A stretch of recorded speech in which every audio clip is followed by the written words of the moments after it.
welcome to the Instagram Stories Weekend Edition. I'm your host, Daniel Hill. It is not lost on me that I have not had an episode this week. I have been working on some social media projects that have just taken all my time after work, and it's just been crazy.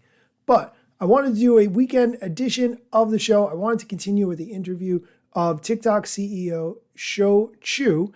And part of the interview, he does a really deep dive into how TikTok is protecting the data of US users.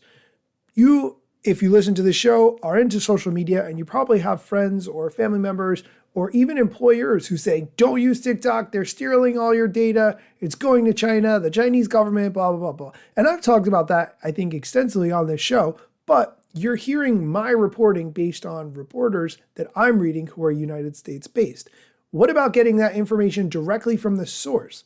Here's the CEO of TikTok, Shou Chew, talking about the United States data and the measures that TikTok is taking to ensure privacy of that data.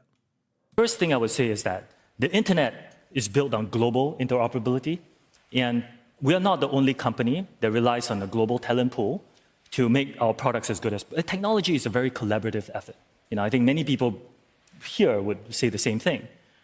So we are not the first company to have engineers in all countries, including in China. We're not the first one. Now, I understand some of these concerns. So, the data access by employees is not data access by government. This is very different, and there's a clear difference in this.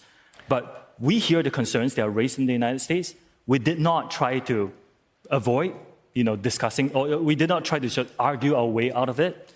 What we did was we built an unprecedented project where we localized American data to be stored on American soil by an American company, overseen by American personnel.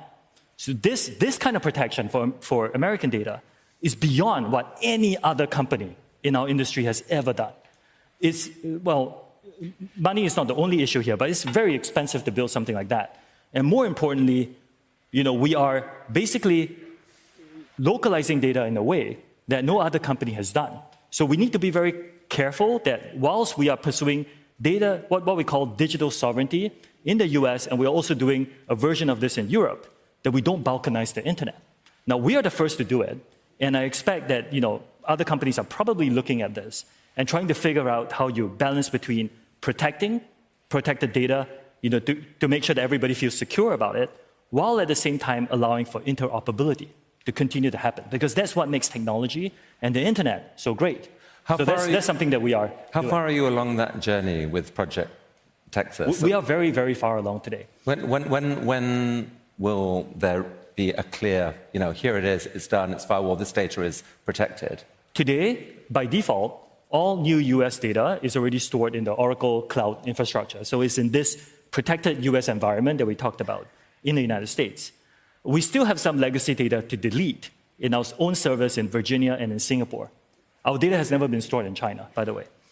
And that deletion is a very big engineering effort. So as I said at the hearing, it's going to take us a while to delete them, but I expect it to be done this year. Okay, there was a lot that he said there, but did you hear that key part at the end? Your data has never been stored in China. That is a huge deal. That is exactly the point of this whole conversation. It's great to say, you should worry about your data. The Chinese government might have it. But if he says your data has never been stored in China, then why are we still having this conversation? That's the part that I just don't understand. Okay, that's going to do it for today's episode. Be sure to come back on Monday for Mosseri Monday, and I hope you have a great weekend. Go outside if the weather is nice by you. I hope you get to enjoy some time with your family or doing something else really, really fun. This episode is brought to you by Michigan Economic Development Corporation. In Michigan, you can have both a rewarding career and a quality lifestyle, with plentiful career opportunities in world-changing, innovating industries, from electric vehicles to clean energy to biotech, with room for advancement no matter where you are in your career. Plus, Michigan offers a welcoming, beautiful, affordable, and inclusive community for all. Live your best life. You can in Michigan. Visit themichiganlife.org.